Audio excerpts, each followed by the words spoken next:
Bueno, repaso brevemente la biografía, muy una breve reseña biográfica de los invitados, esperando siempre, por supuesto, que Carlos Bernatec se conecte. Es escritor y fue asesor literario en la Biblioteca Nacional, ocupó cargos en organismos culturales de la Nación, de la Ciudad de Buenos Aires y de Santa Fe. Publicó cuentos, poesía y numerosas novelas, entre ellas El Canario, que fue Premio Clarín Alfaguara, y la trilogía de Santa Fe. Su obra ha sido traducida al francés. En 2024 publicó Está loco aquel que quiera tu corazón en el Fondo de Cultura Económica. Romina Doval es escritora, licenciada y profesora en letras por la Universidad de Buenos Aires y magíster por la Universidad de Maine, Francia. Publicó los libros Signo de los Tiempos, Desencanto, Mala Fe y Presa Suelta, y fue premiada por el Fondo Nacional de las Artes, entre otros certámenes, ¿no? Tradujo al castellano obras inéditas de autores franceses, vivió 10 años en Francia y hoy la tenemos con nosotros viviendo acá en Buenos Aires, en la República Argentina.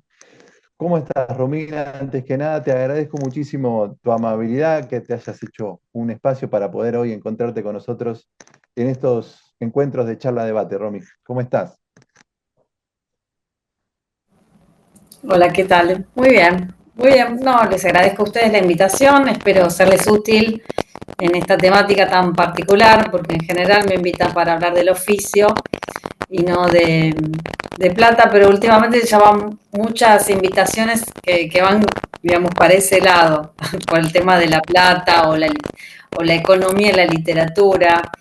Así que bueno, está Vos bueno sabés que abrirse a te escucho, no sé si a los demás les pasa lo mismo, con un ruidito el audio de Romina. A ver, ahora sí, ¿no? ¿Le pasaba, el resto escuchaba lo ¿Sí? mismo? Sí, cuando hablas, Claro. ¿eh?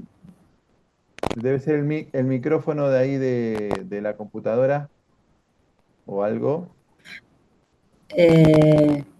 ¿Y qué puedo hacer al respecto? Porque no es que tengo micrófono, auricular, nada. Tampoco tengo nada que esté rozando, no sé. A ver. Romy, y si intentás tal vez bajarle un poco el volumen a la compu, ¿Subo el volumen? no, bajarlo un poquitito, para Ok. que pareciera como que hay algo que hace interferencia también. Sí, que hace que más un poquito, sí, de más ahí. Si no, con Sí, el sí. celular, podés quedarte con la cámara de la compu, de la notebook, y hablar desde el micrófono desde del celular. Pero estoy con una computadora, no estoy con un celular, ¿eh? Estoy con una Claro, Chromebook. solo para, Ah, solo para usar, solo para usar el mic del celular nada más. claro, lo que dice Gastón es si te puedes conectar con el teléfono y en el Ah, ok. teléfono, claro, solamente poner el audio y en la compu solamente la cámara. Bueno, a ver, vamos a hacer eso.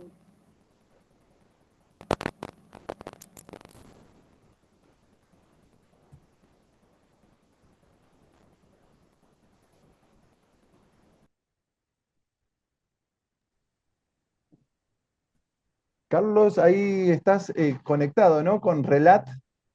¿Tenés imagen? Ah, sí, no te veía y digo, es Carlos, ¿no? Porque Me, no, me costó como entrar. estás camuflado ahí con ese Relat ahí abajo que me costó. Bueno, No, Carlos, ¿cómo estás? Bienvenido. no sé qué toqué, realmente no sé qué toqué. Bien, Bueno, bien, Gastón. bueno, hablábamos recién con Romina. Ahí veo que te conectaste con el celular, ¿no? Ahí, Yo uno de no. los dos. No, no, Romina, que salía con un ruidito. Bueno, ¿cómo se cobra? ¿Cómo se vive? ¿De qué vive un escritor? Esto es un poco el disparador, el tópico que hoy nos convoca. ¿Qué pueden decirnos? En estas circunstancias también, en estos tiempos tan complejos que nos toca vivir, ¿cómo se puede vivir de lo que uno escribe? Es difícil vivir de lo que uno escribe, salvo que uno escriba determinadas cosas, ¿no? Y que esas cosas se vendan. pero yo nunca consideré que vivía de la escritura. Siempre viví de otra cosa que me permitió escribir, porque creo que en la Argentina es una utopía muy difícil de realizar, imaginar que cuántos son los escritores que viven de lo que escriben en la Argentina, ¿no? De Muy lo que poco. escriben específicamente, no de tareas conexas con la escritura, ¿no? Guiones, periodismo. La mayor parte de los escritores que yo conozco o son docentes o tienen otras tareas, qué sé yo. Creo que, salvo que uno sea un bestseller, debe desplazar esa posibilidad de pensar esto como un oficio, como un oficio sí, no como una profesión. Romina, ¿vos qué pensás? Estás muteada con el celular, ¿eh?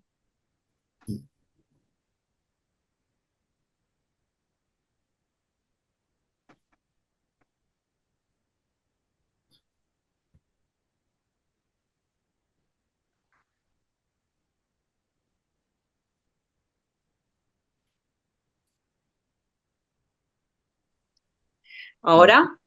perfecto. Ahora se te escucha perfecto. Bueno, estoy duplicada. Bueno, yo lo escucho más bajito, pero bueno, mejor. No sé si se llegó a entender lo que decía recién, que No se escuchó, último, no, no, no se no se escuchó, escuchó. bueno, lo repito. No, que me interesaba este tipo de invitaciones que sale un poco fuera de lo que, de este tipo, de las entrevistas que nos hacen, ¿no? Que es más que nada hablar del oficio, de por qué escribiste esto, etcétera. Y últimamente me invitaron para hablar sobre la economía en la literatura y ahora, bueno, en este caso para hablar digamos, de cómo vive el escritor. Es decir, coincido con Carlos en que en Argentina y probablemente en muchas partes del mundo, es decir, vivir de la literatura eh, es para muy pocos y bueno, en algunos casos es como un sueño, en algunos casos algunos no buscan vivir de eso, ¿no? Porque vivir de la literatura implica tener un producto prácticamente cada año.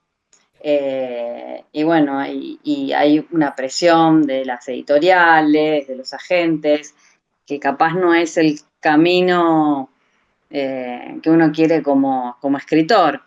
Al mismo tiempo, obviamente, uno sueña con el batacazo, con tener la plata y vivir simplemente de la escritura, pero no es es el caso de muy pocos autores, ¿no? Obviamente, como dijo Carlos, yo, por ejemplo, yo de la docencia y sí tengo algunos alumnos con quienes trabajo sus textos, pero es algo adicional, es decir, no es algo... Sé que por experiencia, conozco otros escritores que viven dando talleres y que tienen alumnos y que solo, digamos, su entrada económica es eso, pero no es mi caso. Entonces yo hablo por mí, pero hablo también por todos los casos que conozco, amigos escritores que tienen talleres o que hacen cosas al lado de, mientras escriben para, ya sea traducciones, en fin, el campo es muy amplio, es decir, así que, no sé, por ahí podemos hablar. Sí, sí, la idea es profundizar. También hay como una especie de entorno del escritor que mete un poco de presión, ¿no? Esto lo pregunto también a ustedes que han publicado, que lo conocen más desde adentro, ¿no? Está la presión de si escribís, publicás, bueno, de vivir un poco de esa profesión. La cultura de Hollywood, algunas veces la cultura popular también ha idealizado algunas películas y han puesto al escritor como que de pronto tiene una idea maravillosa y vende muchísimo. Está idealizado, me parece, ¿no? Esa vida de escritor y de vivir de lo que uno escribe. Lo piensan, lo ven de esa manera y la realidad, por supuesto, es muy distinta, ¿no? Sí, totalmente. Bueno, pensemos en la época de la euforia de Hollywood, que los grandes guionistas eran Faulkner, Chandler, qué sé yo. Ellos también tenían esa dificultad para vivir, hasta que ganaban algún premio, vendían algún... Pero eso de pensar en el batacazo creo que es tan ilusorio que casi a veces pienso que está bien tener otra tarea diferente a la escritura y que la escritura sea, sea el puro deseo, ¿no? Que no sea una presión, porque también existe en los escritores que se convierten en bestseller eh, una, una, una condena a seguir produciendo bestsellers, ¿no? Porque no es que te subiste a un tren y el tren ya te lleva a destino. Vas a tener que seguir produciendo eso que se vende. Y esa es Claro. una presión adicional para un escritor que por ahí no quiere seguir escribiendo eso, o que escribió accidentalmente un libro que se vendió, como hay montones de casos de libros que se vendieron muy bien y después los autores desaparecieron, o, o no fueron más negocio para el mercado. Yo creo que el problema que tenemos los escritores concretamente es que en, en este lugar que ocupamos en la sociedad, somos un eslabón muy débil, ¿no? Eh, partiendo desde ¿Qué los lu- contratos que firmamos. sí, eso es terrible, ¿no? ¿Qué lugar O sea, crees que pensemos que ocupa el escritor? un ¿Qué escritor lugar cobra crees que 2 veces al ocupa? año. Pongamos eso. Sí, sin Un actualizado por contrato, intereses, ¿no? Por inflación. claro. Si vamos a los derechos de autor, un escritor cobra 2 veces al año. ¿Quién puede planificar una vida con 2 ingresos al año? O sea, semestralmente vos recibís las liquidaciones. Los autores que venden mucho, obviamente, negocian un anticipo. El anticipo es a veces el ingreso más fuerte que van a tener en el transcurso de ese contrato. Este, y si no, vayamos a gente que ha ganado premios importantes y demás y que después ha desaparecido del mercado, ¿no? Ujú.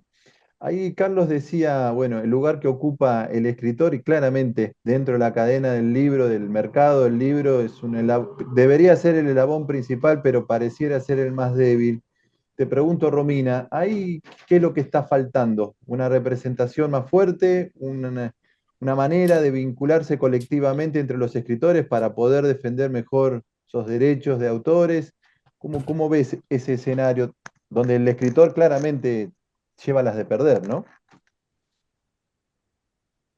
Sí, me parece que no es algo que sea de Argentina, me parece que el tema del 10% cuando nadie te conoce, me parece que es más o menos está en todos lados. El tema, eh, me da la sensación de que la cuestión legal está un poco más,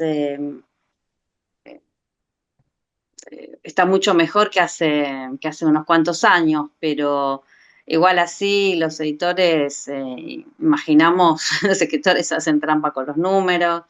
eh, es decir, sí, obviamente somos el último eslabón, no el más débil, ¿no? Porque y aparte es muy paradójico porque es uno el que crea el material. Debería Mm. ser todo lo contrario, ¿no? El que cobra más, pero bueno. Eh, Sí, digamos, es un mercado muy cruel, pero para cualquier artista, no somos los únicos, para un actor, para un Pero pintor. vos decís que los músicos tienen el mismo nivel de desamparo, por decirlo de algún modo, que los escritores, o los ves como más Yo creo firmes, que no sé. sí, ¿Sí? no, no, yo creo que sí, es decir, depende qué músicos, también tenés un montón de músicos, entonces, eh, sí, sobre todo con la facilidad, digamos, que se puede bajar música hoy en día. Bueno, hoy también los libros se pueden bajar, así que en ese aspecto también el músico, el actor, el pintor, estamos en la misma. Hay un Por eso. tarifario que publica la Unión de Escritores, un tarifario que se actualiza, entiendo que trimestralmente, hablando con algunos escritores que integran esa federación, esa Unión de Escritores, les pregunto cuánto, porque muchos, es como decía Carlos, como decía Romina, ¿no? Viven dando talleres, haciendo reseñas, prólogos, escribiendo artículos. Entonces la pregunta era, bueno, ¿cuántos medios, en cuántos trabajos le respetan ese tarifario? Y la verdad que la respuesta es, y en casi ningún lado, es muy difícil que respeten ese tarifario, ¿no? Pareciera que es muy complicado para un escritor poder cobrar como corresponde por el trabajo que realiza. Y es totalmente así. Desconozco el tarifario, no sé, Carlos, qué será. Sí, yo lo vi el tarifario de la Unión de Escritores, pero volviendo a la sindicalización de los escritores, ha sido una cadena de fracasos permanente, ¿no? Mm, De la SADE en adelante, que en algún momento tuvo un peso específico importante, qué sé yo, pensemos en los tiempos de la faja de honor de la SADE, que era un premio prestigioso, más allá de que también tenía una buena recompensa. Los intentos que se hicieron después, ¿no? Las distintas asociaciones de escritores que se fueron creando, la CEA y demás, y fueron pereciendo, pero yo creo este, que tiene que ver más que nada con el tipo de tarea que se desempeña, porque es difícil pensar en una cuestión asociada en un oficio como este, ¿no? Donde todo recae sobre una pelea personal, una búsqueda personal, una negociación. Es como que somos operarios muy aislados para ejercer presión sindical sobre cualquier derecho. Por eso tenemos que mirar hacia el mercado que tenemos también, ¿no? Eh, eh, el país está dividido en dos grandes multinacionales y una infinidad de sellos medianos y chicos, muchísimos chicos, que aparecen, ujú. desaparecen, se extinguen, te pagan cuando pueden, algunos hasta te dan los libros para que vos los distribuyas. No sé, yo hay cosas que a esta altura de mi vida y de la cantidad de libros que llevo publicados, que ya no aceptaría, pero veo muchos autores que están iniciándose, que aceptan condiciones que son inaceptables. Pero entiendo también esa ansiedad por publicar, por difundir la obra, por tener interlocutores. Es un juego narcisístico muy fuerte que aparece a través de lo que uno escribe. Y son distintos los lugares que con el tiempo va ocupando lo que uno escribe, hasta dejar de ser interesante para las generaciones venideras o no, qué sé yo. Eh, no hay una producción de algo que per se sea deseable. Sí, aparte, Romina.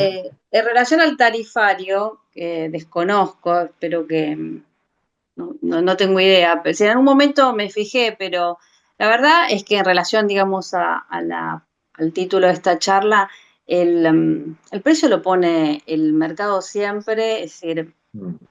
no voy a nombrar, ¿no? Pero un escritor poco conocido no puede cobrar lo mismo que cobra un escritor más o menos estrella, por decirlo de alguna manera. Es decir, es decir, más o menos uno conoce cuánto cobró a fulano y bueno, yo tengo que cobrar esto o yo tengo que cobrar más o menos.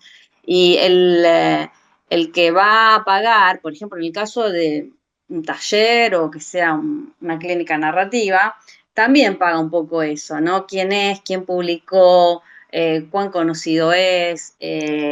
Entonces, hay un mercado que tiene que ver con cuánto vale eso, es decir, en cuanto a la popularidad, ¿no? Eso me parece que, digamos, no digo que está bien, qué es lo que está funcionando más allá de un tarifario, ¿no? Ujú. ¿Cómo ven la figura del agente literario? Quizá aquí no se conoce mucho o son casos muy puntuales, escritores los más consagrados que tenemos tienen agente literario. Esa figura quizás en otros espacios, por ejemplo en España, está más conocida, más extendida. ¿Cómo lo analizan? ¿Qué les parece algo bueno, positivo que el escritor tenga agentes literarios? De- ¿Cómo o no? ¿O es el propio escritor el que tiene que defender y negociar sus acuerdos? ¿Vas vos, Romy? Bueno, mirá, es lo que uno desea, digamos, que alguien se encargue de lo que uno no quiere ocuparse. El escritor idealmente se tendría que encargar de escribir, como no, en la visión hollywoodense hay otro que se encarga de venderle los libros. Es decir, la verdad es que incluso el escritor más conocido hace cosas para que lo vean o para que lo entrevisten. Es decir, y digo porque lo conozco, pues, conozco escritores que uno dice, están muy bien, están muy vistos, y de pronto uno los ve que va con sus libros de un lado para otro, o sea que siempre eh, hay que moverse. El tema es que yo he visto que los agentes literarios han funcionado muy bien en algunos casos y en otros no ha pasado nada. Entonces, está bueno tenerlos, pero está bueno también que funcionen, ¿no? Porque a veces, y no sé de qué depende, qué hace que un libro se traduzca o no. Es decir, bueno, en algunos casos es muy fácil de entender por qué, en algunos casos no. Entonces, ellos mismos no tienen la receta mágica para decir este autor va a funcionar o no. Entonces, está bueno tenerlo para mí, pero he visto que en muchos casos no ha servido de mucho. Es decir, los agentes quieren vender, está claro, ¿no? Entonces quieren ver con cuál van a vender, y bueno, y sus criterios no son literarios, eso está claro. Entonces, tampoco uno tiene que hacerse muchas ilusiones, si tengo un agente y ya tengo todo, ¿no? Está todo resuelto. O sea que es bastante más complejo de lo que uno piensa. Y a veces hay escritores que se hacen visibles y de pronto, bueno, un agente literario va digamos, y lo captura para que tenga más rédito. Es decir, he visto muchos casos, pero bueno, yo creo que lo ideal sí uno aspira a tener un agente. Carlos. Yo creo que en la Argentina particularmente, un agente literario se justifica en función de la traducción de los libros. O sea, un agente literario es necesario cuando vos tenés que publicar un libro en Londres, en París o donde sea. Pero para los que conocemos este medio en el que nos movemos durante tanto tiempo, eh, el, eh, el mercado no da como para un agente literario que te va a comer el 30% de tu anticipo y el 30% de lo que produzca tu libro. Eh, si ya era poco lo que cobrabas, dividirlo más todavía es como decir, me hago San Simeón el estilita, me voy al desierto y me subo una columna. Este, así que hay cuestiones que tienen que ver con lo que se vende de libros en una sociedad. Este, eh, en la situación de crisis que estamos nosotros actualmente, ver las cifras de venta de libros es espantoso, es horripilante. Así como ves libros que inexplicablemente se venden muchísimo, ¿no? Que son pocos, que son muy pocos. Pero vos decís, ¿cuánta buena Hablando de... literatura hoy no se está vendiendo? Sí, es cierto eso. Bueno, a propósito de esto que vos planteabas, Carlos, ¿cómo ven, cómo analizan en líneas generales, por supuesto, porque es muy profundo el tema, el mercado editorial argentino, el mundo del libro en la Argentina? Algo dijiste vos, ¿no? La proliferación de pequeñas y medianas editoriales independientes, autores autogestivos que se autopublican, que se autodistribuyen, pero en líneas generales, ¿cómo ven el panorama actual del libro en la Argentina? Y es un panorama acorde a lo que es la Argentina hoy día. Yo creo que la cultura en general está padeciendo lo que padece todo el mundo, ¿no? Y sobrecastigada por una gestión gubernamental que aplica el ensañamiento con la cultura, ¿no? Porque ha detectado un enemigo en la cultura y lo dice abiertamente. Esto no es una cuestión eh, que haya ocurrido en otras oportunidades, porque con apoyo o sin apoyo, este, nadie decía explícitamente que esto era un combate contra la cultura, como se dice ahora. Y bueno, nosotros, si no veníamos bien, ahora venimos peor, Mm, porque no tenemos funcionarios representativos, porque no tenemos una defensa en un mercado totalmente restringido, donde cuando la gente no puede comer, es difícil que piense comprar libros, ¿no? Y, claro, este, sí. y muchísima gente está teniendo dificultades muy severas para vivir. La vida en la Argentina se ha tornado en algo muy precario, todo agarrado con broches. Y, y pensar en ese panorama, en la literatura y en comprar libros, es como un delirio. Este, Así todo, qué sé yo, por ejemplo, veía las cifras de la Fed.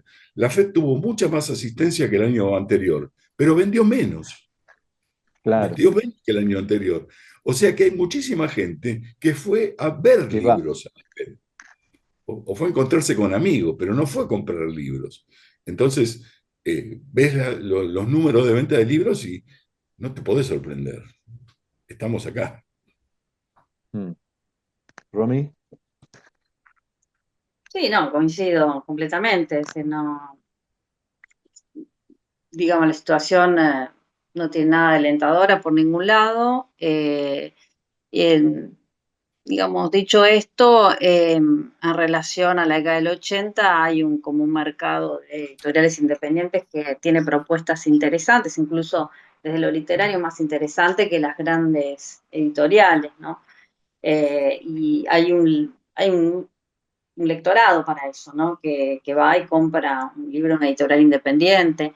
Es un movimiento que me imagino que en la década del 70, 80 no había, que había 3 o 4 editoriales o grupos fuertes, y eso nació, creo que después del 2001, buscando alternativas, pero bueno, todo es a pulmón de los dos lados, ¿no? De los editores independientes, medianos, pequeños y de los escritores.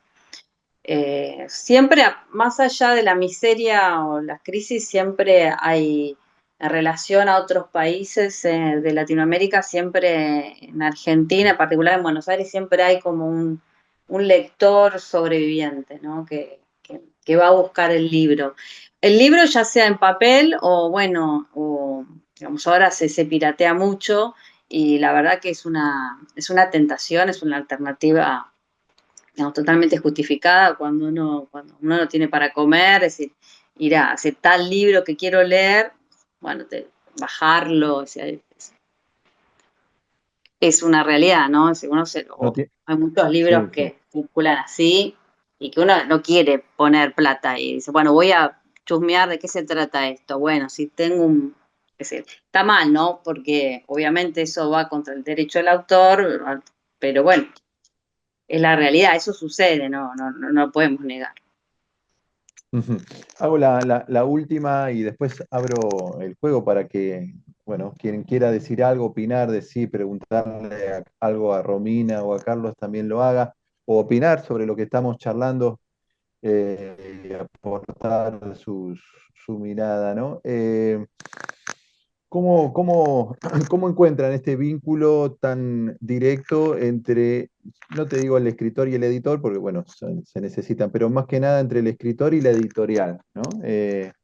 Hablábamos recién de lo difícil que es, pero me parece que se ha tornado cada vez más hostil, ¿no? Para el escritor. ¿Cómo lo encuentran? Más que nada porque estoy seguro que acá hay muchos que escriben y que están esperanzados, como lo hemos estado siempre algunos, bueno, en vivir un poco de la literatura, que es el tema que nos convoca. ¿Cómo es vincularse con una editorial? ¿Cómo es esa relación? Si es algo que se da, que fluye, o, bueno, básicamente la editorial impone las condiciones y el escritor un poco que tiene que aceptarlas. Mira, yo creo que es un panorama muy cambiante, ¿no? Yo empecé a publicar en los 90 y, y tuve una serie de editores este, que me ayudaron muchísimo. Mi primer editor fue Juan Ford. Ah, Y bueno, un así lujo. que yo era un outsider del interior del país, que tuvo que meter en un medio que desconocía, o que yo conocía los nombres desde afuera, y, y he visto una cuestión muy cambiante desde esa época hasta esta, ¿no? Eh, Tampoco podemos quitar del medio la aparición de Internet a lo que es hoy redes y demás, ¿no? Eso que decía Romy de los libros en la red, yo creo que se leen más PDF que libros, porque Sí, es abrumador lo que hay en la red y lo que se puede encontrar. Este, Qué sé yo, algunos que tenemos ritualidades antiguas, no podemos leer en pantalla con la misma fluidez con que podemos leer claro, sí. en El papel, papel, ¿no? sí. Yo no te cambio el papel por nada, ni por el ebook, que el ebook tampoco tuvo un gran éxito en la Argentina. En otros No, lados es verdad tuvo eso. mucha más difusión, y la gente estaba feliz de que en una tabletita llevarse 400 libros. Yo eso nunca lo vi como virtuoso, debe ser muy práctico, pero nunca lo vi Sí. como virtuoso. Yo prefiero vivir rodeado de libros aunque ya no tenga lugar donde ponerlos. Pero de cualquier manera, y más allá de eso, el mercado editorial tuvo cambios dramáticos en la Argentina. Y, y bienvenido sea lo que también mencionaba Romina, la cantidad de sellos nuevos que aparecieron, Mm. algunos de forma precaria, algunos con un aventurerismo comercial de una osadía tremenda, y muchos que no le hicieron grandes favores a los autores. Ni hablemos de la poesía, porque si hablamos del rubro No, poesía, eso es, está, son los es, peores. ¿No? es otra cosa, es mucho más grave en el Es rubro más poesía. grave el asunto, sí, es Claro, más lo que pasa grave. es que los poetas te dicen, nosotros nunca cobramos un mango en la literatura, así que ya Ya no estamos le, ya, acostumbrados. ya están Los que están mal acostumbrados a la acostumbrados son miseria. ustedes, los narradores, que pretenden Claro. ganar plata con esto. Y bueno, de alguna manera, todos nos hemos poetizado en ese sentido.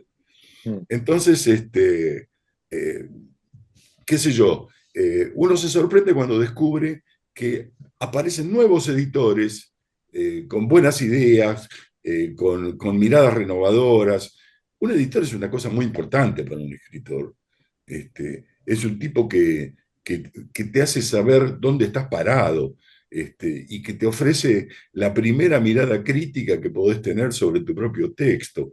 Este, yo creo que esa figura, que alguna vez fue prestigiosa en la Argentina, este, es indispensable. O sea, no sé, pienso en un gran amigo que perdimos hace 2 años ya, que fue Luisito Chitarroni.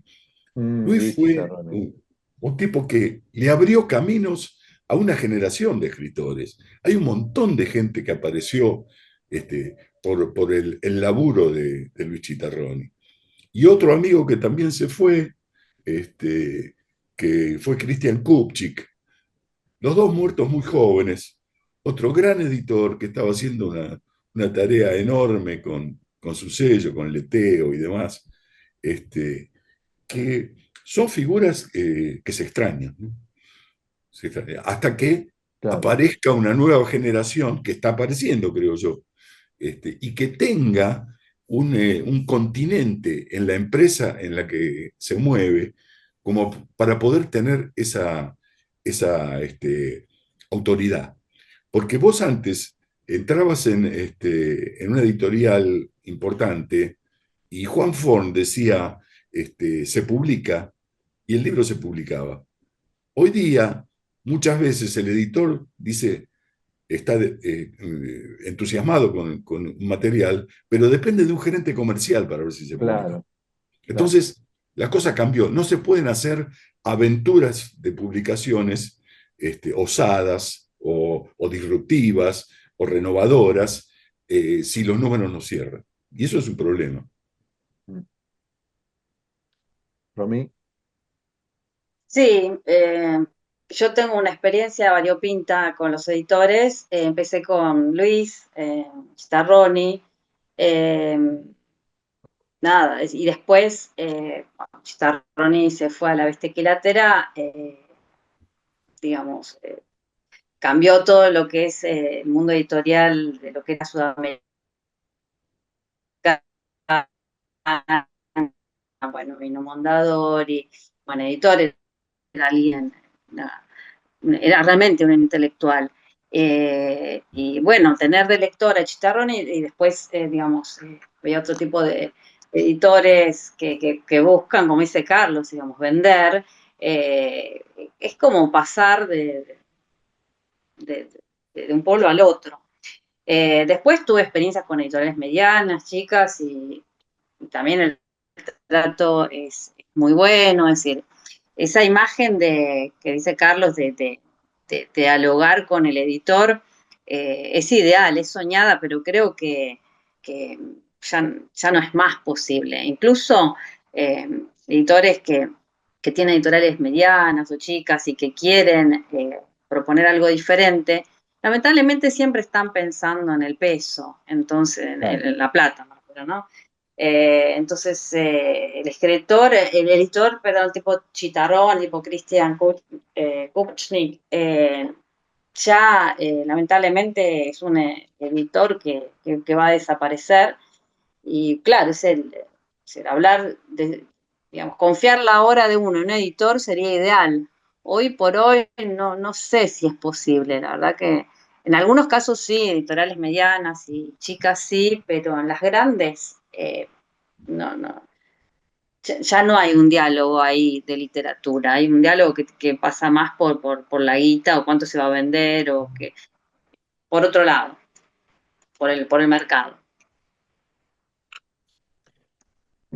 Ahí, bueno, invito nuevamente a la gente a que quiera participar y comentar. Yo mientras tanto pregunto, si a mí me dejan, pregunto todo. Una, hablando de lo cambiante que está el mercado del libro y pregunto respecto del oficio del escritor. ¿La inteligencia artificial, piensan, a la larga, a la corta, va a modificar cuestiones del oficio? Hay muchos escritores que de manera muy preliminar, casi tímidamente, empiezan a reconocer que la utilizan. ¿Ustedes cómo lo ven, cómo lo analizan a ese fenómeno tan disruptivo, ¿no? Como termina siendo la inteligencia artificial. Yo espero nunca tener que utilizarla, sinceramente, aunque no lo sé. Tampoco, o sea, eh, como dinosaurio prehistórico, yo escribí mi primer libro en una máquina de escribir. No, claro. Mi primera novela estaba llena de tachones, de correcciones. Era un quilombo escribir en una máquina de escribir. Y hacer una novela, ni te cuento. Este, ya me adapté a la computadora. No me pidan que me adapte ahora al chat, al chat GPT ni a la inteligencia artificial, nada de eso. Porque, qué sé yo, mi capacidad de adaptación es limitada. No sé, tal vez el día de mañana la inteligencia artificial puede escribir un libro más correcto que lo que puede escribir uno, pero la inteligencia artificial está alimentada por lo que existe, no por algo que se le ocurre a una máquina. O sea, vos tenés un gran cerebro que recoge la palabra, la historia, la argumentación, y después arma un texto. Yo me resisto a pensar que todas las ideas tienen una forma expresiva sintetizable a través de una máquina. Mm. Es decir, una máquina puede hacerlo perfectamente, puede hacer cosas que jamás nos imaginamos. Te pueden mandar una foto trucha de cualquier personaje reconocible haciendo algo que nunca haría. Y vos dudás como vemos permanentemente el mundo de la fake dando vueltas por todas partes. Este, esa foto famosa de Paul McCartney cantando al lado de la cama de un Phil Collins agónico. Pero se olvidaron que Paul McCartney es zurdo y le ponen la guitarra como diestro. Bueno, esas cosas, qué sé yo. Yo quiero pensar que la inteligencia artificial va a escribir como Paul McCartney diestro, cuando Paul Ah. McCartney era zurdo. Romina, tu convivencia Sí, hay con que, la... con la inteligencia Hay que artificial? ver cómo va a evolucionar la inteligencia artificial. Por ahora, la verdad que no me da miedo. Sí, me parece práctica en algunas cuestiones, traducciones, cuestiones didácticas, y por ahí nomás. Y no experimenté mucho. Es decir, si uno sabe el tema, te das cuenta que la inteligencia artificial tiene muchos errores. En cuanto a la creación, dudo que pueda crear un Borges, capaz lo puede imitar perfectamente, pero no creo que se pueda escribir o crear una obra tan original como la de Borges o ciertos autores que uno dice es imposible, digamos, esos autores muy particulares, que uno lee tres líneas y sabe de quién se trata. Yo dudo que una máquina hoy por hoy pueda hacer eso. Así que no, hay mucha gente que tiene miedo yo todavía tengo miedo a otras cosas, no a la inteligencia artificial, pero hay que ver, capaz de unos años sí se vuelve una especie de cuento borgiano que se empieza a hacer paralelo en nuestras vidas y nos domina, no sé. ¿Cómo, cómo se manejan ustedes? No sé si tienen o no, pero bueno, hoy también las editoriales analizan el perfil social que tiene un escritor, más si es un escritor que no conocen, ¿no? Y el perfil social está dado por las redes, cómo se maneja, cuántos seguidores, si hace algún posteo. Esto hemos charlado en estos espacios con gente de grandes editoriales que selecciona escritores, que apuesta por nuevas voces, y este es un elemento que lo tienen mucho en cuenta. Por supuesto, porque está lo comercial detrás, eh, como bien lo mencionaban ustedes y lo destacaban. ¿Cómo se manejan, si le dan o no importancia a las redes sociales, a esa necesidad a veces que le piden a un escritor que se visibilice, que se muestre activo, que se muestre como que está todo el tiempo eh, vinculándose con gente de la literatura? Yo descreo de eso. Yo no creo que la visibilidad en redes atraiga lectores. Me parece que la visibilidad en redes atrae lector de redes, no atrae lector de libros. Y que la actividad de redes son textos muy sucintos, son expresiones circunscriptas a hechos concretos, a la realidad, a fenómenos que tienen que ver con el mundo lateral de la literatura, pero no a la cuestión creativa. No niego que pueda ser un aporte importante en cuanto a esos Más a la estudios. difusión, ¿no? Más a la difusión y Eh, a la promoción. sí, pero precisamente por estar dentro de las redes y estar en Internet, este, creo que esa trascendencia de la pantalla al papel no es directa. No creo que nadie salga corriendo por ver una publicidad en Internet a comprar un libro. Tiene que ser algo que esté mediatizado de otra forma. Tampoco me parecen las propagandas en los colectivos, ¿no? Ver la publicidad de un libro en un colectivo, lo más probable es que el libro sea una mierda, seamos sinceros. Un libro que sale ¿cómo se llama? Esas estampas gigantescas que le Sí, hay ponen. muchos libros en afiche en la vía pública. Hay muchos libros que se Claro, ven. ha vuelto la ficha a la vía pública, eso me Sí, claro. parece bien, pero qué sé yo, ojalá la gente fuera al supermercado, comprara mayonesa y comprara un libro, pero yo descreo de que el camino para llegar al libro sea ese. Creo que el camino sigue siendo el camino antiguo de la educación, de la posibilidad de acercar a alguien desde chico a los libros. Mm. Y también es muy diferente en la capital que en el interior del país, porque pese a que ahora Internet está en todos lados, los libros no están en todos lados. Este, por eso es muy duro que le peguen un golpe como el que supuestamente está ahora detenido contra la CONAVIP, ¿no? La CONAVIP tiene, este, qué sé yo, 2.000 bibliotecas desparramadas por todo el Sí. país. Y pienso, una biblioteca en Amaicha del Valle, en un lugar donde seguramente no hay librería, es el único acceso posible a un libro. Entonces, si O salimos de con la mirada, el o con el Plan Nacional de Lectura, ¿no? Que lograba que mucha también, gente, claro, muchos chicos tuviesen libros, se armaran su propia biblioteca, ¿no? Una biblioteca en la casa. exacto. Hasta ha habido planes, mirá, yo recuerdo en cierto momento hubo un plan de entrega de viviendas que se hizo en todo el país. Este, creo que lo motorizó en su momento Nun, José Nun, Sí. que cuando era secretario de Cultura, que se entregaba una casa y se entregaba con una biblioteca. La biblioteca que se entregaba era básica, elemental, y había cosas que eran despreciables, seamos sinceros. Pero la idea de que una casa venga con biblioteca era una idea realmente fabulosa. Habría que haber trabajado más el contenido de esa biblioteca porque tenía un manual de primeros auxilios, qué sé yo. Eh, Claro. pero también tenía el Martín Fierro y decís, bueno, ¿qué libros hay en esta casa que no hay libros? Hay un Martín Fierro. Bueno, lee el Martín Fierro y vas a tener un primer acceso a una obra en papel. Y va a ser diferente a leer el Martín Fierro en una pantalla que te va a dejar ciego, porque Mm. es imposible leer el Martín Fierro en una pantalla, o es horrible leerlo, qué sé yo. No, y aparte el acto de la lectura es tan hermoso, tan íntimo también, ¿no? Sí. Romina, Sí, yo obviamente coincido que ningún escritor se hace o se difunde por las redes. Capaz en un momento se creyó. Los booktubers realmente se dedican a un tipo de literatura que no es la que a mí me interesa.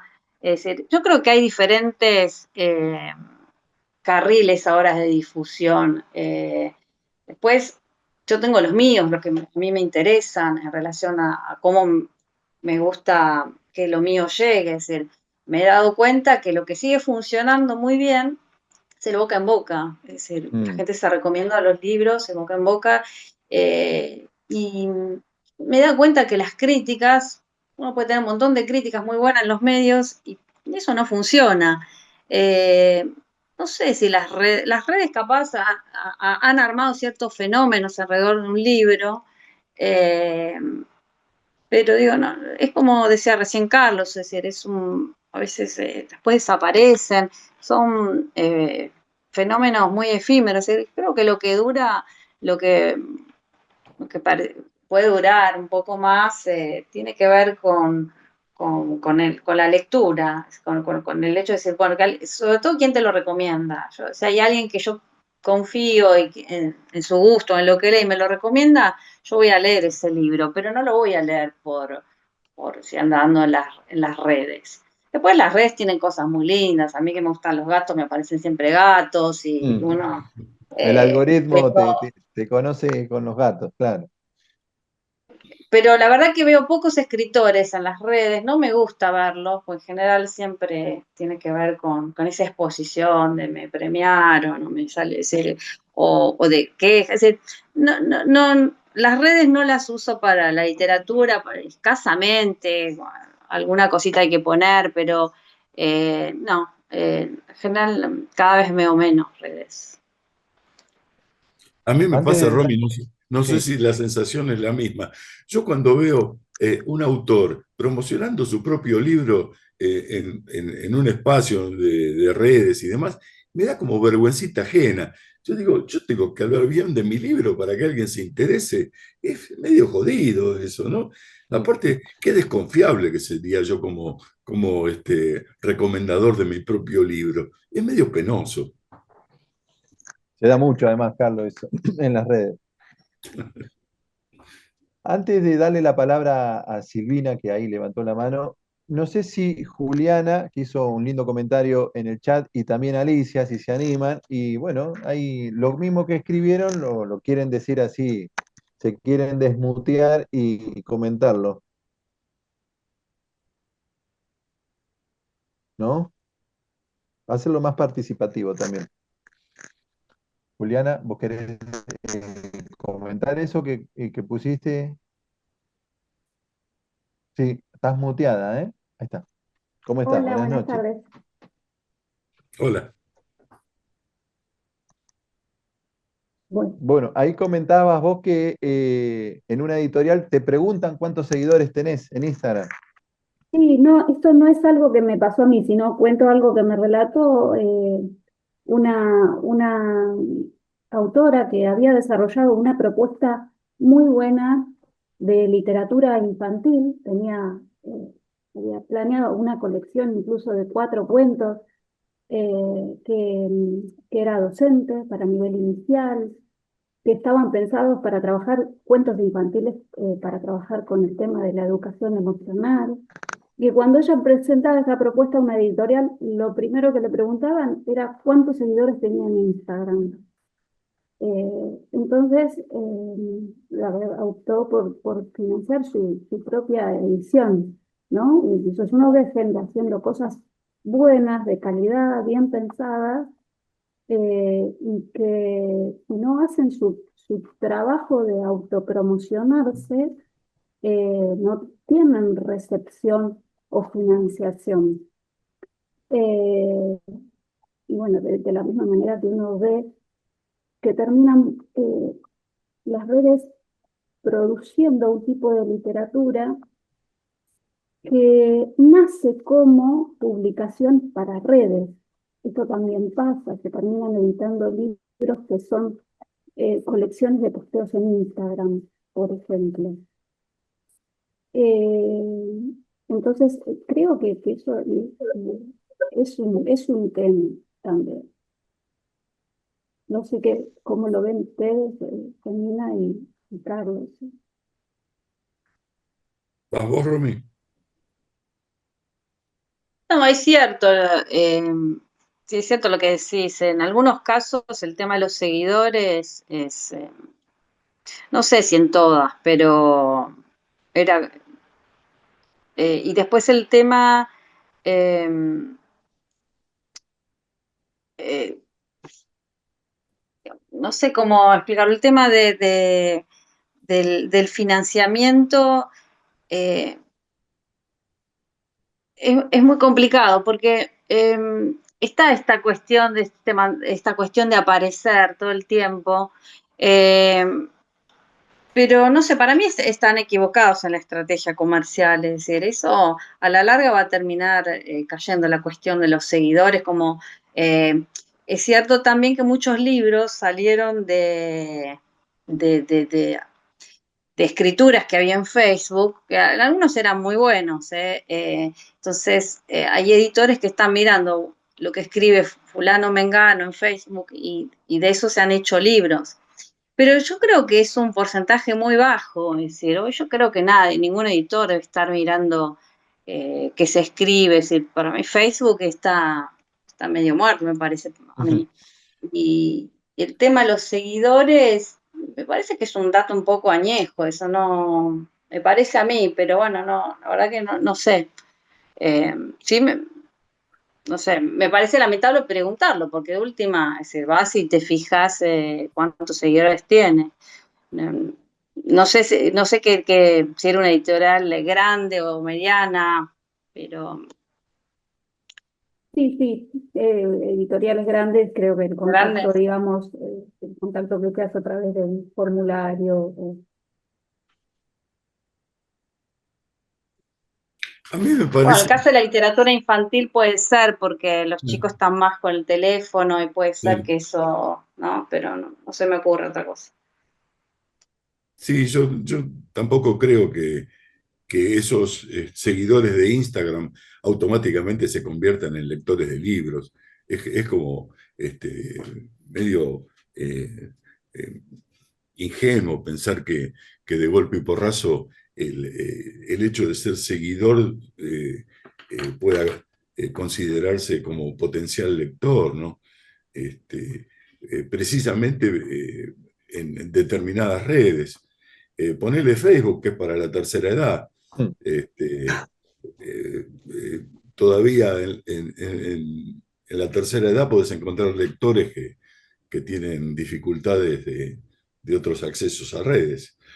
Pero yo descreo de eso, que no me parece que sea significativo. Yo creo que hay mecanismos de acceso a, a la publicación sobre todo a la primera publicación, que hoy están cortados, que hoy están castrados. Durante muchos años existió un Fondo Nacional de las Artes que tenía un régimen de promoción para nuevos autores, que te favorecía con créditos y que si vos entrabas en el régimen de fomento y conseguías que el jurado te escogiera, podías publicar tu libro y podías buscar un editorial y todo. Eh, ese sistema fue decayendo, como decayeron en general los concursos. Antes había una cantidad de concursos en la Argentina que era fenomenal, ahora quedaron poquísimos. Inclusive los concursos provinciales se han caído porque la crisis económica en las provincias, ya sabemos que siempre lo cultural es lo primero que se corta, ¿no? Este, Así que había premios prestigiosos que significaban eso. Ni hablemos del premio municipal de la ciudad de Buenos Aires, que es un premio muy antiguo y que da una pensión vitalicia, pero que tiene un atraso brutal. Es un premio que se ha ido degradando, ni hablar por las cifras que paga, y ha sido una desprotección enorme, ¿no? Tampoco se están llamando los premios nacionales, cosa que nadie recuerda, pero los premios nacionales no se volvieron a convocar. Los últimos 2 años no hubo premio nacional. Habría que recordarle al secretario de Cultura que existe una institución que es el único reconocimiento del Estado para los escritores, que les da una pensión, que les da un premio. Bueno, esas cosas no existen más. Entonces estamos en un país donde el escritor es casi un elemento a la deriva de su propia iniciativa personal. Esto ha derivado en eso, ¿no? Gracias, Juliana, ¿eh? Gracias. Bueno, Silvina, gracias a vos. Silvina Brizuela, Hola ¿cómo estás? a todos, ¿cómo están todos? Muy bien, muy Hola. bien. La verdad los estuve escuchando con muchísima atención. Yo no tengo mucha experiencia en publicación, pero me interesa y todo lo que tiene que ver, eh, en todo lo que está relacionado con la escritura y la publicación, ¿no? Así que estaba aprendiendo mucho de ustedes. Eh, Solo tuve una experiencia de un libro mío de cuentos, que lo que hice fue buscar una editorial con cero, o sea, yo no tenía antecedentes ni nadie que me ayude a encontrar una editorial justa. Lo que hice fue lo más fácil, googlear, y llegué a una, y la verdad que no tuve la sensación de que me hayan dado mucha bolilla, mucha atención. Directamente imprimieron lo que les pasé, nunca tuve una charla de editor, de corrección, de nada. Eh, bueno, después participé en una antología donde también la experiencia fue similar, o sea, el editor no existió, y así también salió el libro, ¿no? O sea, yo no sé si es que ahora tuve mala suerte yo, o son todos así, la verdad no lo sé. Si saben de algunas editoriales recomendables, sería bueno que nos pasen el dato. Eso con respecto a los primeros temas que charlaron. Y ahora cortito con lo último que estaban charlando.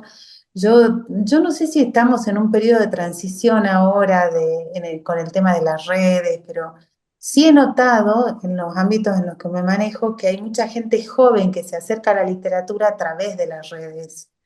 Hay mucha gente que reseña libros y comenta, los recomienda. Algunos claramente lo hacen porque o sea, reciben los libros gratis de las editoriales a cambio de sus comentarios en las redes, porque tienen un montón de seguidores. Pues me ha pasado de comprar uno que estaba súper recomendado en todas las youtubers que yo sigo, o no youtubers, instagramers, y resulta que fue un bodrio el libro. Tremendo. Bueno, puede ser que sea mi opinión personal, ¿no? Pero ganó un premio incluso, si quieren les digo cuál es. No hace falta. Los No, alemanes. yo insisto en que la primera publicación es la más complicada siempre, ¿no? Después se verá, pero la primera es la más complicada. Y por eso las formas de acceso a la primera publicación hoy están obturadas, porque si el destino de un libro es cargártelo al hombro y hacer un peregrinaje por todas las editoriales posibles, hoy hay 200 editoriales que pueden publicar un libro. No significa que van a estar interesadas en publicarlo, porque reciben toneladas de propuestas. Sí. Pero, qué sé yo, en principio tendría que buscar una editorial que tenga un perfil que a mí me interese como lector y que me interese como escritor. Este, eh, de ahí hay otro nivel que es el, el pago por publicar. O sea, hay un montón de editoriales que publican lo que vos le lleves, independientemente de cómo sea, independientemente de que sea valioso o no sea valioso. Vos pagás y se publica. Sí, eso hice. La editorial que publica en esas condiciones cierra su negocio cuando cobró tu dinero, no cuando vende el libro. El libro por ahí después lo vas a tener que vender vos, porque esas editoriales no distribuyen los libros. Y yo dudo que alguien pueda cargarse en una mochila los libros y andar recorriendo todas las librerías para mendigar que le den un espacio.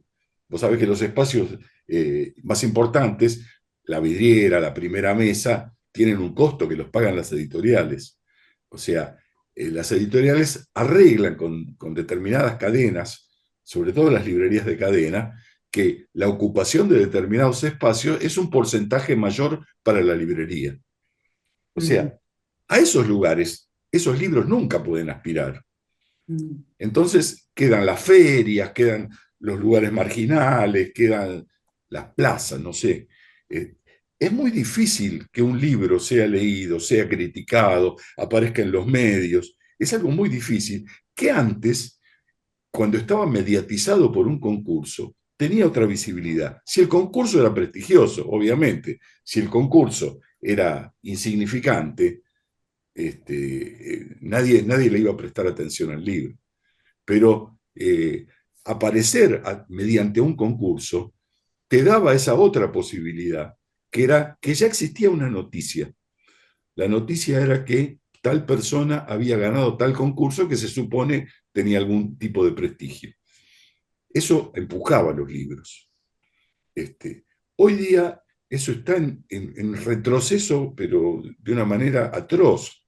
Entonces, ¿qué te quedan? Te quedan los concursos españoles, que son los únicos concursos que todavía existen, que en cada alcaldía de un pueblo perdido de España hay un concurso literario, se puede participar por internet, ahí sí te sirve internet, porque no tenés que mandar los libros. Antes teníamos que mandar los libros impresos, que costaba una fortuna. Costaba imprimirlos y costaba enviarlos. Ahora cuesta mucho más enviarlos. Bueno, pero esa es una posibilidad que existe. No significa que si vos ganés el concurso Juegos Florales del Duero, vas a salir en una nota en la ñ, porque no es así. Claro. Pero el libro va a tener una carnalidad y no lo vas a tener que pagar. En algún lugar alguien va a recoger ese libro y lo va a leer, aunque sea en las riberas del Duero. Las formas de acceso a la publicación cambiaron mucho. También existe la impresión por demanda, donde vos vas, te hacen 5 libros y te llevan los 5 libros, pero después encárgate vos. Entonces el escritor tiene que escribir el libro, financiar la publicación, distribuirlo y tratar de recuperar una moneda. Eso es imposible. Eso es imposible. Ese camino está muerto antes de empezar a andarlo. Gracias, Silvina, ¿eh? A ustedes. Ahí levantó la mano Rafa Aguiar. ¿Cómo estás, Rafa?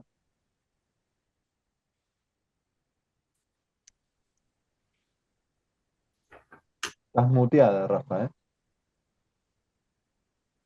Perdón, buenas noches. Estaba muteada, no tenía video prendido, nada, estaba escondida. Misterioso. Bueno, sí. Buenas noches a todos, gracias por este encuentro. Romina, Carlos también, por los comentarios compartidos. Porque yo no tengo experiencia con publicación alguna, pero yo soy periodista, así que cada vez más que escucho sobre el mercado editorial, el ser escritor, veo que no es muy distinto del periodismo, de esas peleas de narcisismo, de acá, de allá, que publica, que no se publica, a la dificultad de ingresar al mercado, de tener el nombre, en el caso del periodismo impreso, estampado en el papel. Pero me quedo pensando un poco con relación, más que nada, a eso que vinimos hablando sobre el Internet y el público, el lector. Yo no lo creo tanto también con eso de que salgan muchos lectores desde Instagram, por ejemplo, porque sí hay muchos Instagramas recomendando libros, pero la gente compra, queda con una montaña de libros y termina que no lee ninguno. Se queda ahí por el costado y no leer nada, pero lo compra por una cuestión de consumo. Pero también creo que sí, por la cuestión financiera, veo que también la compra y la lectura dificulta muchísimo por el precio, porque antes de comprar un libro vamos a comprar comida. Pero por otro lado veo que también los lectores, la búsqueda de los lectores por leer, veo que también, no sé si es una impresión mía, como que disminuye un poco, que las redes, el Instagram cada vez más como que va formando nuevos lectores que quieren algo más inmediato, algo corto, algo rápido, lee libros muy largos como que cansa, se aburre, o porque ya no necesita de la pantalla, o porque quiere algo, píldoras como cuentos, algo más rápido, cortito. Entonces, la pregunta sería eso de cómo podemos ver a futuro esos lectores, de cómo nosotros como escritores podemos también competir con ese entre comillas, mercado de Internet que está ahí como buscando esa necesidad mucho de audiovisual. Y el libro, el papel, de sentarse, un poco eso, como que veo muchos niños que están más conectados con el celular que agarrados con un libro leyendo. Entonces, ¿cómo los veis como esos lectores a futuro para que, cómo nosotros también como escritores podemos alcanzar esos nuevos lectores? Y si nosotros tenemos que adaptarnos o, en fin, lanzo y esa pregunta, la duda, la inquietud. Así que nada, como por eso, que me quedó generado desde la conversa que tuvimos acá. Sí, no, estás planteando algo fundamental. Yo que soy docente, trabajo en media, incluso también en profesorado. El gran problema de hoy en día es que a la gente le está costando leer, eh, digamos, es un tema que a mí me preocupa mucho. Es decir, antes yo daba, no sé, daba el Quijote, podía dar, no sé, varios capítulos, 24 capítulos, ahora doy con suerte 5 o 6. Lo mismo pasa en profesorado, de novelas paso a dar cuentos.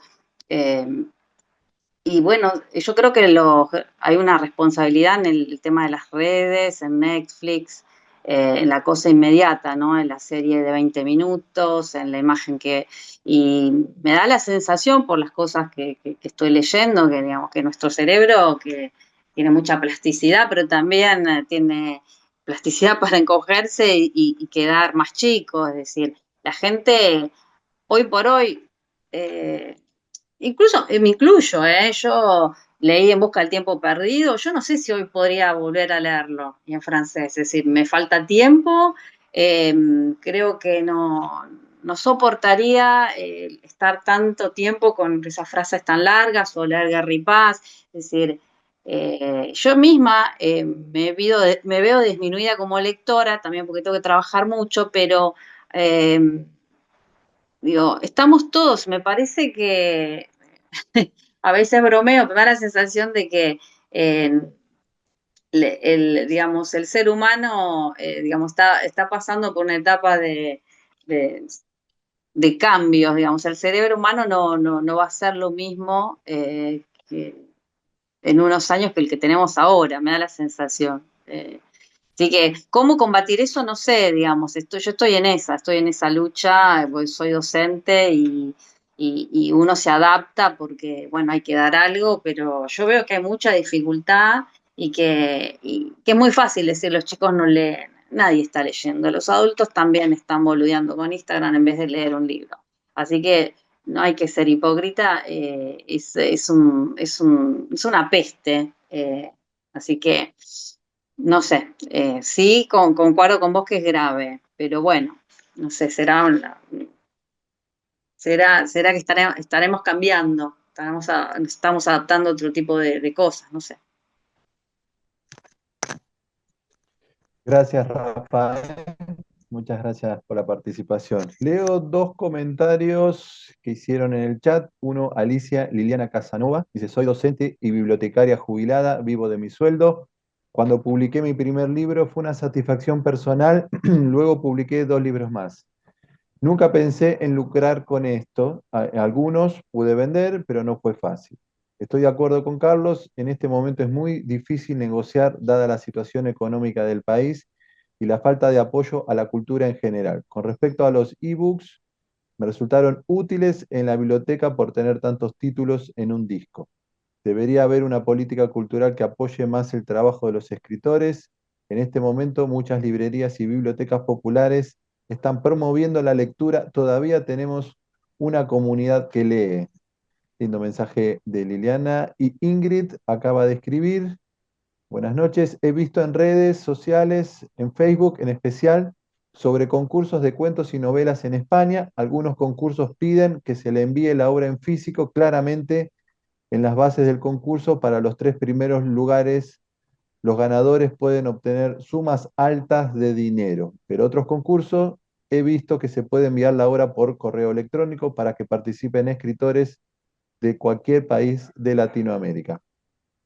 Y Silvana Colavita, no sé si Silvana querés desmutearte y decirlo, dice, inclusive los mismos docentes que les piden a los chicos que lean no son para nada lectores en algunos casos. Esto lo estás viendo también, Romina, docentes que no leen. Sí, sí, sí, coincido, estaba leyendo eso, sí. Por eso no hay que ser hipócrita, el problema es solo de los chicos. El problema, eh, y nos está pasando, es decir, yo me reúno con amigos, antes hablamos de libro, ahora hablan de series. Y Mm.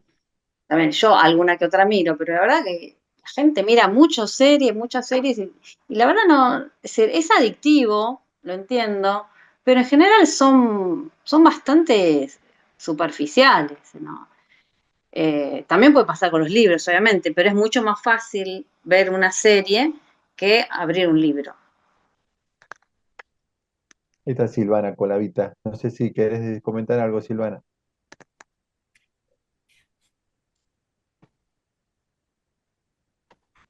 Hola, buenas noches. Buenas, ¿cómo Eh, estás?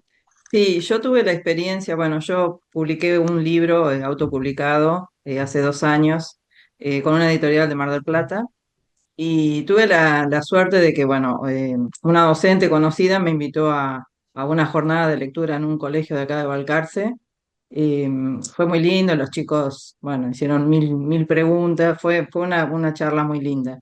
Pero después de la charla vino la conversación con los docentes y con las directoras, así fuera del grupo de los chicos, y me di cuenta que de las 10 docentes que había ahí, la única que había leído era la que me había invitado a mí.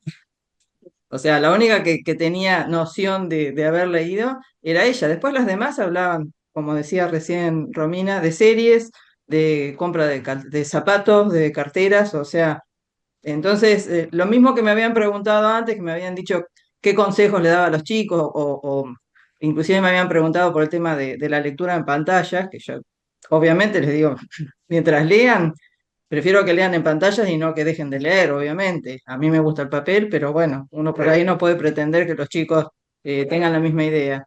Pero bueno, para mí fue como una decepción también, porque las mismas docentes que les estaban diciendo a los chicos que qué bueno que leer y todo, son las que no leen. Gracias, Y Silvana, ¿eh? hay un fenómeno respecto a eso, ¿no? Uno sale a la calle y ve a todo el mundo leyendo una pantalla, leyendo su celular. A todo el mundo, en el colectivo, en el tren, caminando. Yo creo que nunca en la vida se leyó tanto como lo que se lee ahora. Pero, claro, tenemos que... ¿Qué es lo que se lee? O sea, el contenido de mensajes, notitas, posteos, es en un 90% es material que no sirve para nada. O sea, sirve que te manden un WhatsApp para encontrarte a tomar un café, pero, pero más allá de eso, es una lectura inerte, es una lectura de pasatista que no tiene que compararse con la lectura literaria. La lectura literaria es otra cosa, o sea, requiere no digo una preparación, porque basta con estar alfabetizado para leer. Yendo a lo alfabetizado, ni veamos los horrores que se escriben en las redes, ¿no? Porque vos decís, esta persona que escribe acá nunca vio esta palabra escrita, porque por solo verla la escribiría correctamente, pero dejémoslo de lado, es un detalle. Nunca como hoy se leyó tan al pedo materiales que no sirven para nada. Dedicarle horas y horas a leer basura, cuando muchísima de esa gente desconoce libros que le cambiarían la vida, o al menos le cambiarían la mirada estética sobre la vida. Hay otra cosa que viene con la literatura, que no es solamente la evaluación de lo que se acaba de leer, es abrir la cabeza para pensar el mundo de otro modo. Porque si pensáramos el mundo de otro modo, no estaríamos padeciendo la mierda que estamos padeciendo hoy día. No estaríamos soportando lo que estamos soportando hoy día. Esta agresión terrible contra el pensamiento. Porque ya no es contra la cultura, es contra el pensamiento. Y en eso tienen que ver las redes. Las redes fogonean ese tipo de pensamiento estúpido, ese tipo de domesticación del lector. Entonces, un lector domesticado no sirve para una mierda. El lector tiene que ser libre, irreverente y abrir la cabeza para lo que sea, no para domesticarse y repetir frases hechas. ¿Qué es lo que ocurre con la literatura de mierda? Porque hay una literatura de mierda que fomenta eso. Bueno, si el precio es que los escritores no ganemos un mango, bueno, no ganaremos un mango, viviremos dando clases, dando talleres o lo que sea, pero no nos tenemos que sumar a ese tren de la estupidez, digo. Gracias, Silvana, ¿eh? Bueno, ahí Silvina Brizuela había hecho unos comentarios alentadores. Dice, creo que aquí en México hay una leve alza en la cantidad y la calidad de lectura. Hay una red de club de lecturas. Esto también está ocurriendo acá, que está creciendo un montón. Bueno, tal vez sea muy optimista.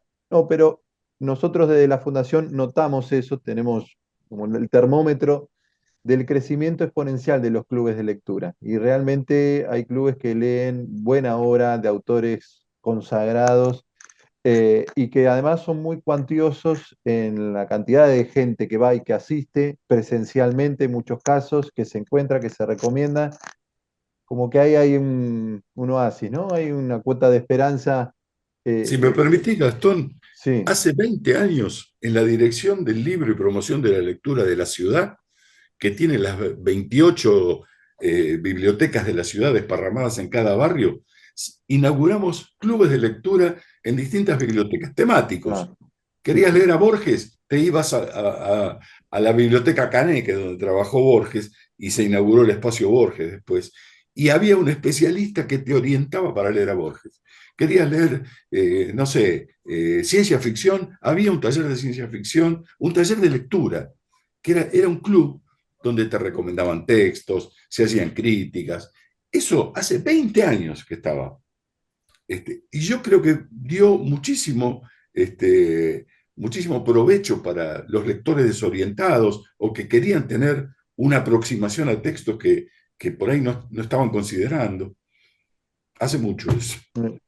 Sí, hace mucho. Pero la gente, la lectura resiste y encuentra estrategia para florecer. Creo que los clubes de lectura son parte de ese florecimiento. Nosotros promocionamos mucho la lectura, es el objetivo fundamental de la fundación.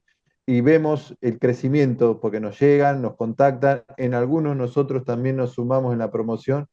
Vemos ahí un incipiente proyecto de lectura colectiva y que celebramos y que de alguna manera también promocionamos. Bueno, les agradezco a los dos, no le quiero robar más tiempo, disfruté muchísimo de la charla, de sus palabras, Romina, Carlos, un placer tenerlos acá y escucharlos. A los dos muchísimas gracias.